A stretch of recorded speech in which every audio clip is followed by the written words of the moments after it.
प्रधानाचार्य जी, सम्मानित गुरुजन और मेरे प्यारे साथियों, सुप्रभात।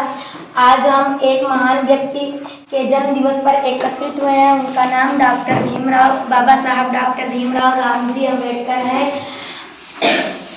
उनका नाम बाबा साहब है। बचपन में माँ इन्हें प्यार से भीमा कहकर पुकारती थी। इनके माता का नाम भीमाबाई था और इनके पिता का नाम श्री राम जी था। ये अपने माता पिता के 14वें संतान थे। ये अपने भाइयों में सबसे छोटे थे।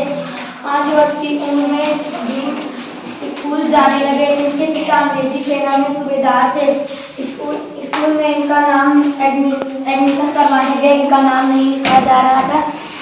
फिर इनके पिता अंग्रेजी सेना में सूबेदार थे। इनके पिता ने अंग्रेजों से कहा, तो फिर अंग्रेजों ने प्रधानाचार्य जी से कहा कि इस बच्चे का नाम क्यों नहीं लिख रहे हैं। प्रधानाचार्य जी ने कहा कि क्योंकि ये नीच जात के हैं, ये अशुद्ध हैं, इसलिए इनका नाम नहीं लिख रहे हैं।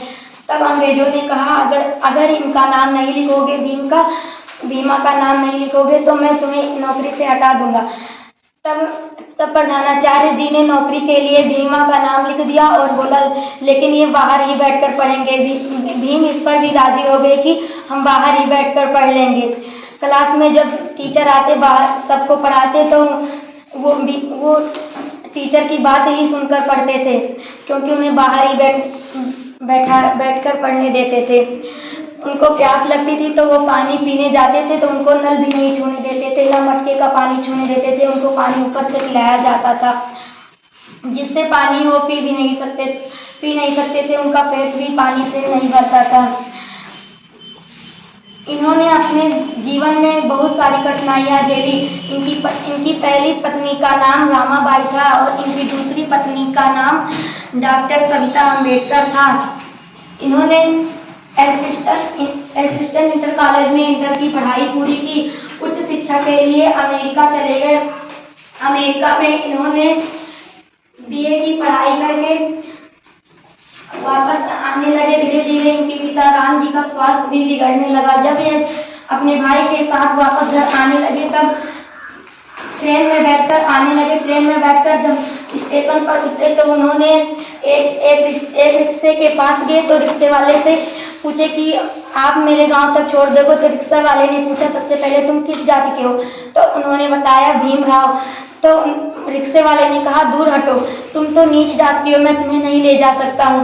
तब भीमराव को जल्दी थी, क्योंकि उनके पिता का स्वास्थ्य बिगड़ने लगा था, इसलिए उनको जल्दी थी। तो भीमराव ने कहा कि आप चाहे मुझसे दुगना पैसा ले लीजिए, लेकिन मेरे गांव छोड़ दीजिए, बैलगाड़ी से मुझे छोड़ दीजिए।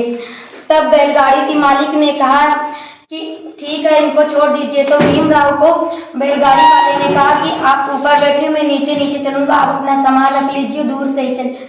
तो वो बैलगाड़ी वालों ने उनको लेकर गए और वहाँ उतारे। फिर बैलगाड़ी को लाकर धुल दिया। भीमराव को अच्छी खासी नौकरी भी मिल गई थी, लेकिन भीमराव को जब चपरासी रजिस्टर देने आता था तो दूर से ही फेंक देता था, जबकि भीमराव बड़े अधिकारी थे।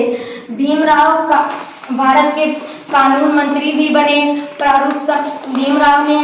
भीमराव को संविधान निर्माता भी कहा जाता है। इन्होंने हमारा संविधान बनाया है। संविधान बनाने में 2 वर्ष 11 माह 18 दिन लगा।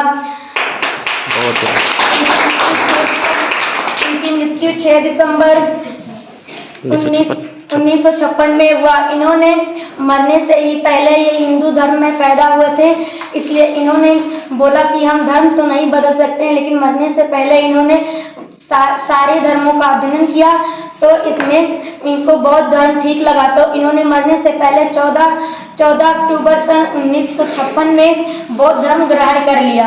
बौद्ध धर्म इन्होंने नागपुर में ग्रहण किया था। नागपुर की वह भूमि जहाँ इन्होंने बौद्ध धर्म ग्रहण किया था, वो दीक्षा भूमि कहलाती है। क्या बात,